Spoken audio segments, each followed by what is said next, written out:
Mega digital news, న్యాయం కోసం ప్రతి అక్షరం, న్యాయం కోసం ప్రతి అడుగు.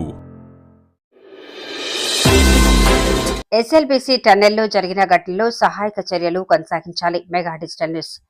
Srisailam left bank canal LLBC టన్నెల్లో జరిగిన ప్రమాద ఘటనలో సహాయక చర్యలను కొనసాగించాలని ముఖ్యమంత్రి రేవంత్ రెడ్డి గారు అధికారులను ఆదేశించారు. సహాయక చర్యల నిరంతర పర్యవేక్షణకు ఒక సీనియర్ ఐఏఎస్ అధికారిని నియమించాలని ప్రభుత్వ ప్రధాన కార్యదర్శి శాంతికుమార్ని ఆదేశించారు. ఎస్ఎల్బీసీ ప్రమాద ఘటనలో ఇప్పటి వరకు జరిగిన సహాయక చర్యల్లో పురోగతి ముఖ్యమంత్రి గారు సహచర మంత్రివర్గ సభ్యులు ఇతర ఉన్నతాధికారుల సహకారంతో సమావేశంలో సమీక్షించారు.